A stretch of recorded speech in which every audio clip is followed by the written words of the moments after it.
Greetings to all of you. It's my pleasure to join the TEDx platform and share my experience on the Satyam revival, which is a transformation story. And I think it fits into the theme of the conference, that is the brave new world. Because revival of Satyam required a lot of courage. And, everyone, right from the government to the board nominated by the government, the employees of Satyam and all the stakeholders geared up and faced the challenging scenario and overcome that, because of which Satyam got revived.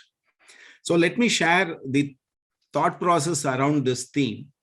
In the Army College of US, I'm given to understand they use the jargon VUCA world to explain to the soldiers as to how the environment in the war field will be, volatile, uncertain, complex, and ambiguous.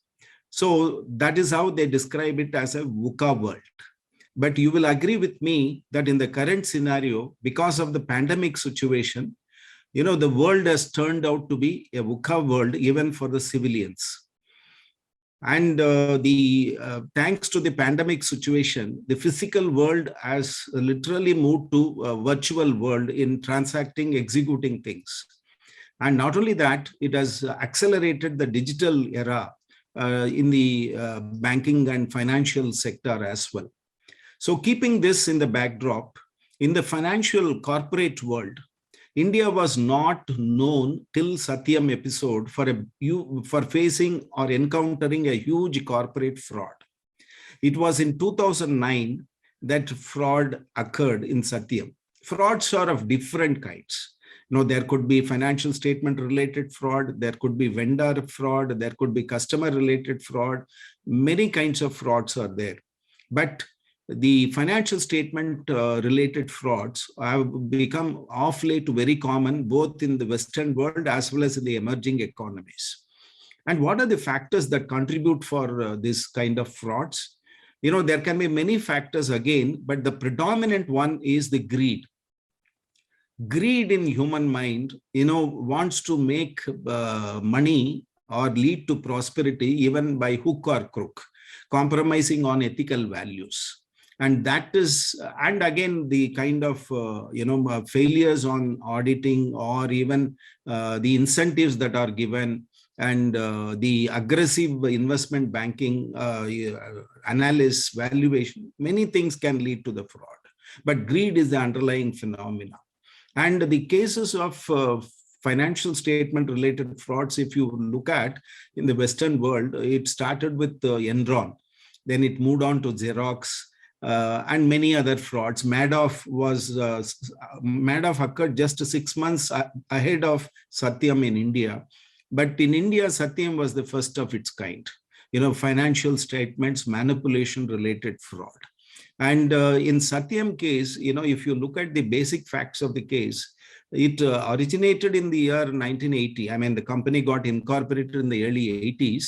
But it grew very fast in this 21st century. That is, from 2000 to 2007 or 8, the growth was phenomenal.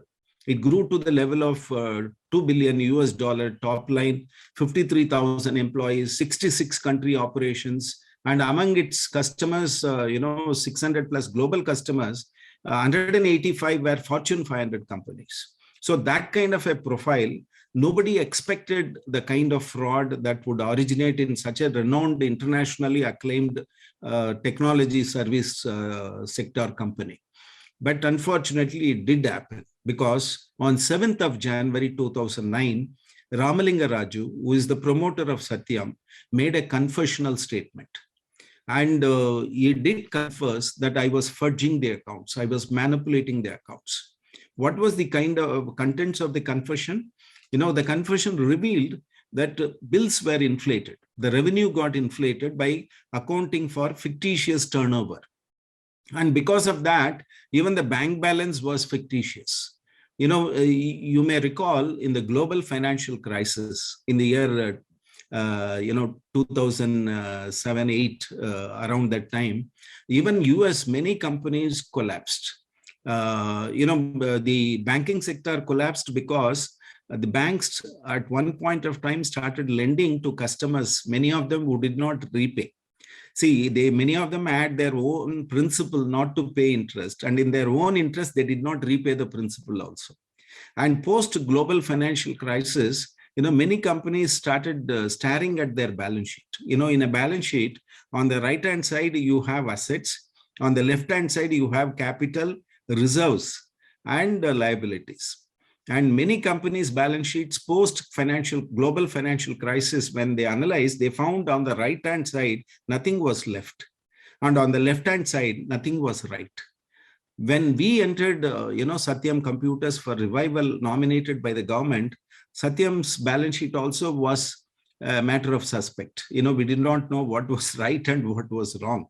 And in fact, if you look at the factual reasoning or logic, why confession, there is one paragraph in the confession letter which goes on to say, the gap between the real profit and the book profit started widening, and it was difficult to fill it up. And the efforts to take over matters with a huge land back to bridge this gap also failed. And because of this, there was no other option but to come out. The promoters' share also was shrinking to as less as 3%. And the potential takeover was also looming large. And if that happened, fraud would get exposed, and maybe the promoters will get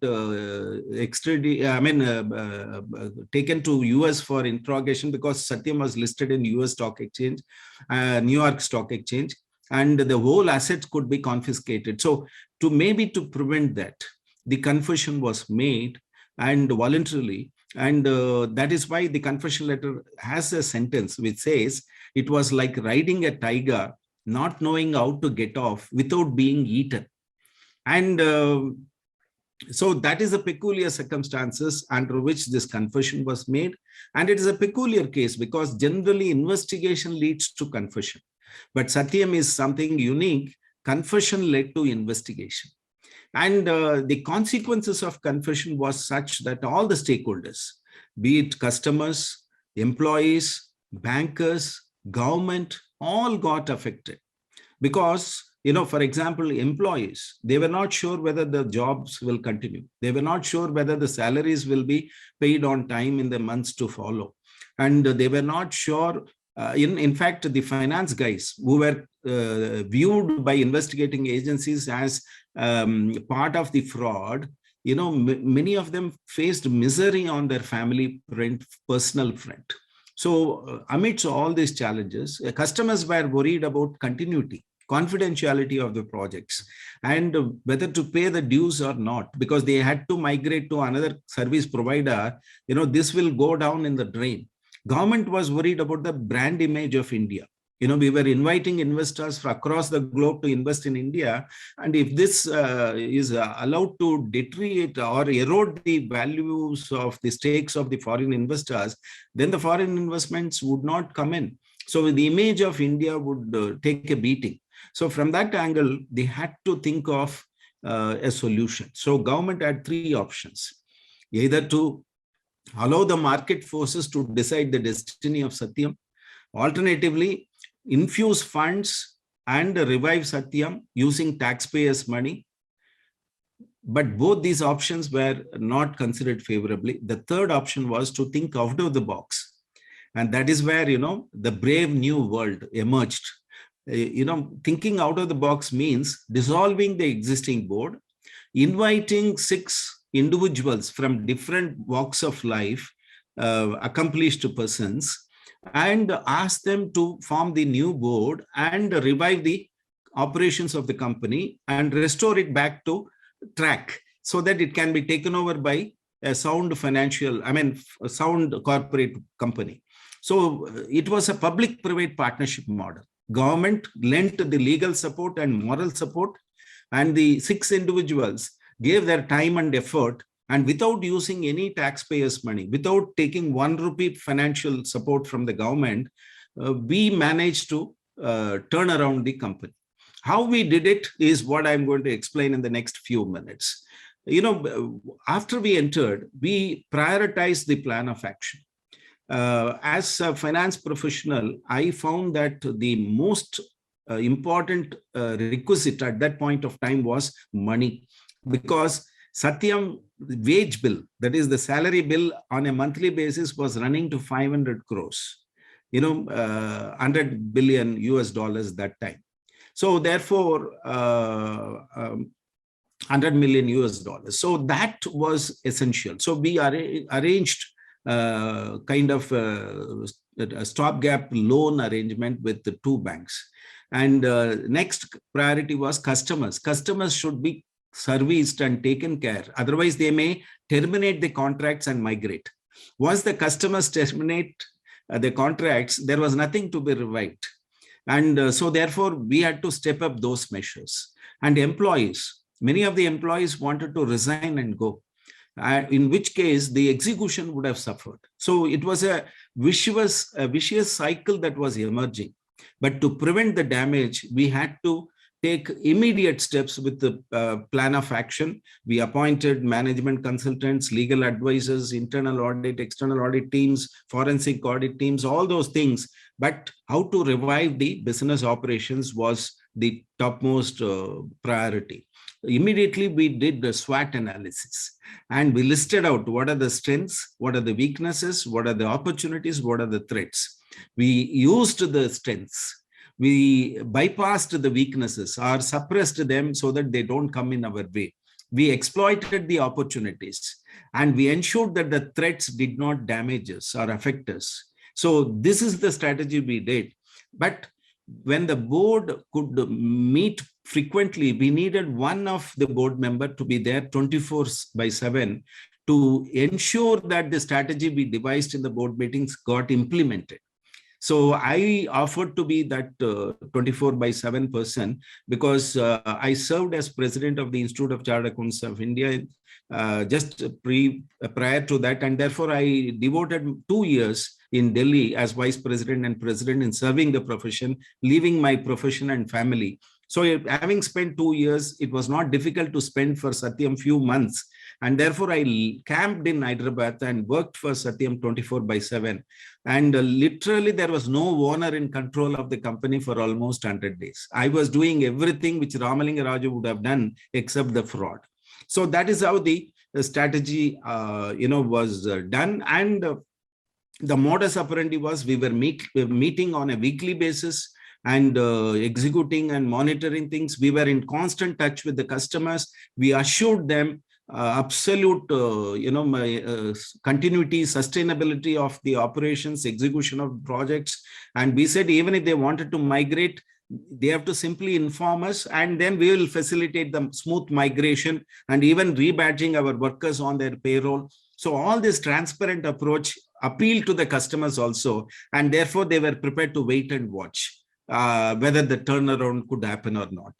And so with that, employees also, we said, we will not default on salaries. We'll pay you complete salary. In fact, many of them offered to forego a variable component of the salary. We said, nothing doing, we'll pay you full salary, but ensure that the customer's delivery is not, put on difficult, terms. So that they cooperated, they understood. So with that, this kind of a modus operandi, we started, connecting with the customers and employees through weekly bulletins, daily conference calls, and even in terms of shooting video clips and sending it to different locations and posting it in YouTube, all these things worked very well.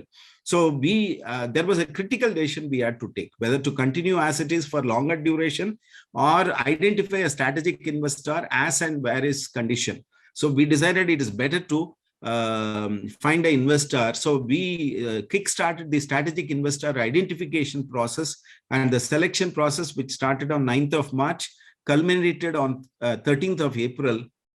And during this period, it was challenging, but we succeeded in finally starting with 141, ended up with 3 bidders, and all the 3 bidders submitted the technical bid, financial bid, and Tech Mahindra emerged stronger and the winner. But before this happened, employees were worried. They were even asking me, Manoharan, what happens in the bidding process if nobody comes? My heart skipped a beat, but I smiled at them and told them, don't worry, we have plan B. And all of them were happy that we have plan B, and dispersed in that conference. I was sitting alone wondering what is that plan B I was talking about. But at that moment, what was important was to give them that sense of confidence and to ensure smooth delivery. And this, once Tech Mahindra got selected, and later Satya merged with Tech Mahindra, now it has gone threefold. The business has multifold grown, and now Tech Mahindra's employee strength is 125,000. So that is a fulfilling story, a transformation story, an accomplishing story, and a brave new world is paving way for all these challenges to be resolved with a courageous mindset and aptitude. And there have been certain learnings for life as far as this Satyam turnaround is concerned. I've listed out them, but just to highlight, you may come up in life out of sheer hard work, competence, and vision, but to stay there, you need integrity. Without integrity, you cannot stay on the top. Similarly, when we are all mortals, but institutions are eternal. In fact, one media person asked me, Manoharan, you are a temporary board. How is that you are going to turn around Satyam? I said, we are temporary in this world, but we can build institutions which are permanent in this world. We can resurrect institutions to have eternal existence with excellence. And when you do anything with a noble intention, you cannot fail. The whole cosmos, conspires to make it happen.